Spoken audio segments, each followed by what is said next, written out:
तीन मुल्की T20 series में पाकिस्तान की मुसलसल दूसरी जीत। तीसरे मैच में पाकिस्तान ने श्रीलंका को 7 विकेटों से शिकस्त दे दी।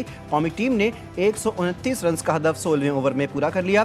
साहिबजादा फरहान की 45 गेंदों पर 80 रन की जारहाना इनिंग्स। श्रीलंका ने 20 ओवर्स में 7 विकेटों पर 128 रन बनाए थे। मोहम्मद नवाज 16 रन के एवज 3 विकेटें लेने पर प्लेयर ऑफ द मैच।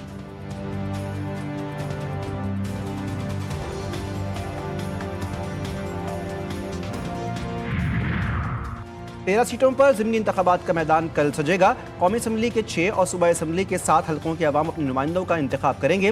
गैर सरकारी नताइज पोलिंग के अख्ताम के कम अज़ कम 1 घंटे बाद से नशर किए जाएँ। वाज़ेह लिखा जाए कि नताइज गैर हतमी और गैर सरकारी हैं। इलेक्शन कमीशन ने इंतखाबात में ज़राए अबलाग के लिए ज़ाब्ता अखलाक जारी कर दिया। और बन्नू में सिक्योरिटी फोर्सेस के कामयाब ऑपरेशंस, 3 अहम कमांडर्स समेत 17 दहशतगर्द हलाक दहशतगर्दों से बड़ी तादाद में असलहा और एमुनीशन बरामद। बन्नू को बड़ी तबाही से भी बचा लिया गया। आबशार चौक में दहशतगर्दों ने 10 किलो वजनी बम नस्ब किया था। BDS ने बरवक्त कार्रवाई करके इसे नाकारा बनाया। फील्ड मार्शल सैयद आसिम मुनीर पर कभी तनकीद नहीं की। वज़ीर आला खैबर पख्तूनख्वा सुहेल आफरीदी ने सहाफ़ियों से गुफ्तगू में कहा कि अमन की खातिर वफाक का साथ देंगे। जो भी हमारे जवानों को शहीद करता है वो दहशतगर्द है। इनके खात्मे के सिवा कोई ऑप्शन नहीं है। खैबर पख्तूनख्वा की पुलिस दहशतगर्दों से निमटने की मुकम्मल सलाहियत रखती है। पुलिस के लिए जदीद आलात की खरीदारी की मंजूरी दे चुके। वफाक वाजिबात दे तो पुलिस और सेहत समेत तमाम शोबों में मजीद बेहतरी ला सकते हैं। मेरा भाई भी करप्शन में मुलविस हो तो उसे सजा मिलनी चाहिए। जेलों में कैदियों से मुलाकातें करवाने से वज़ीर आला का कोई लेना देना नहीं। मुलाकातियों के नाम कैदी की तरफ से दिए जाते हैं। अगर कोई कैदी किसी से नहीं मिलना चाहता तो जेल हुकाम ज़बरदस्ती मुलाकात नहीं करवा सकते। वज़ीर इत्तलात पंजाब उस्मा बुखारी ने सुहेल आफरीदी के खत पर रद्द-ए-अमल जाहिर करते हुए कहा, मरीम नवाज किसी सरकारी अफसर के काम में मुदाखलत नहीं करती। जेल सुपरिटेंडेंट इससे मुताल्लिक़ फाइनल अथॉरिटी है।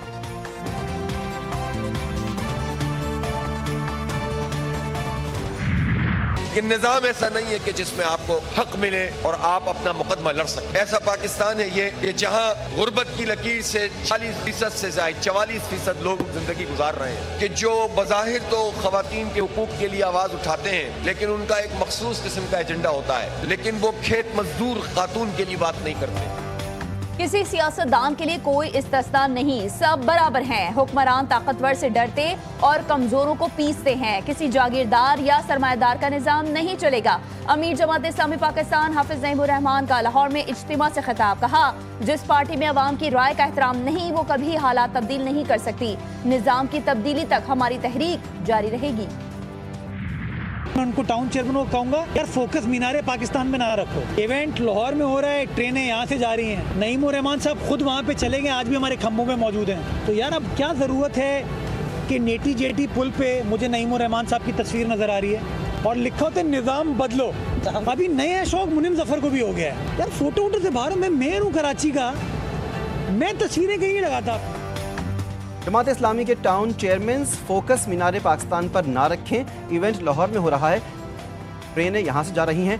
मेयर कराची मुर्तज़ा वहाब की जमात इस्लामी पर कड़ी तनकीद। मीडिया से गुफ्तगू में मुर्तज़ा वहाब ने कहा, नईमुर रहमान वहाँ चले गए, तस्वीरें आज भी यहाँ लगी हैं। लाहौर में नईमुर रहमान का कोई पोस्टर नज़र आ जाए फिर बताइएगा। मैं कोई जमात इस्लामी का नहीं हूँ कि पैसों को अकाउंट में रखूँ और खर्च ना करूँ।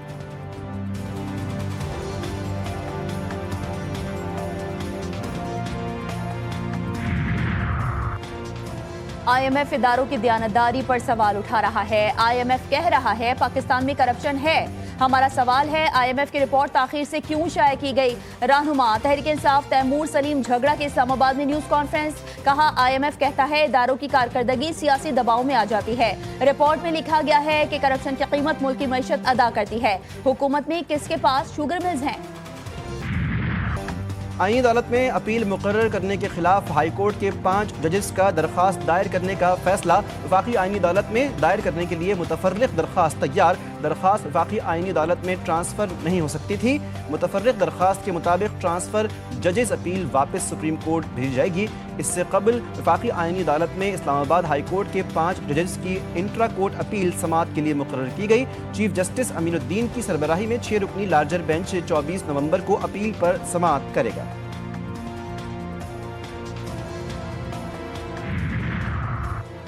सिंध हाई कोर्ट के बाहर 27वीं आईनी तरमीम के खिलाफ वकला का कन्वेंशन। सिंध हाई कोर्ट के बाहर वकला और पुलिस में झड़प। पुलिस की वकला को सिंध हाई कोर्ट के अंदर घुसने से रोकने की कोशिश। वकला की बड़ी तादाद रुकावटें हटाकर सिंध हाई कोर्ट के अंदर दाखिल हो गई। दाखिली रास्तों पर पुलिस कमांडोज और एंटी राइट फोर्स के एहलकार तैनात थे। कराची में हादसे ना रोक सके यूनिवर्सिटी करीब तेज रफ्तार गाड़ी ने 2 खवातीन को कुचल दिया। खवातीन रोड क्रॉस कर रही थीं, एक मौके पर जाँ बहक, एक शदीद जख्मी। दोनों खवातीन घरों में काम करती थीं। गाड़ी का ड्राइवर गिरफ्तार। कराची में डंपर से नौजवान को कुचलने और अवाम पर फायरिंग का मुकदमा। लियाकत महसूद की जमानत मनसूख। मुलजिम अदालती फैसले के बाद सिटी कोर्ट से फरार। वकील के मुताबिक मुलजिम ने अबूरी जमानत हासिल कर रखी थी। मुकदमा काबिल जमानत है, इसलिए गिरफ्तारी नहीं हुई। आप अपना कैरेक्टर सही करें, रोडों को सही करें। इतनी सारी बसें कैसे चलेगी आप बताइए यार। पंजाब में पूरा सब कुछ हो रहा है, यहाँ पे कुछ नहीं हो रहा है। पैदल चलने का रास्ता नहीं है तो बसें क्या चलाएंगे। खुदा के वास्ते ये रोडों पर मुआओ, हम टैक्स देते हैं, ये रोड टूटे और इतनी महंगी महंगी बसें लाते हैं तो ये क्या करेंगे यहाँ। कराची की सड़कों की हालत मोइंजो-दड़ो जैसी, लेकिन सिंध हुकूमत का डबल डेकर बसें चलाने का ऐलान।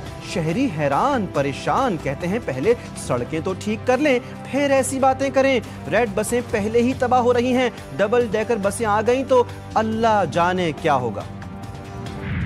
ये काम शुरू किया जब से और मुश्किल पड़ गई है ना, तो इसको ये पूरा कर रहे हैं। यहाँ पे आप देखें ना, रात में आए तो यकीनन 1-1 घंटा यहाँ गाड़ियाँ फंसी रहती हैं पूरे। वो जो मंसूबे बनते हैं दुनिया में वो इंसान की, आवाम की भलाई के लिए बनते हैं, लेकिन ये जो बन रहा है ये अपनी जेब भरने के लिए बन रहा है। जितना लेट होगा उतना उनको ज़्यादा प्रॉफिट हो रहा है। करीमाबाद अंडरपास ना हुआ, दीवारें चीन हो गया। 2 साल गुजर गए, सिंध हुकूमत सिर्फ 1 किलोमीटर ही तामीर कर सकी है।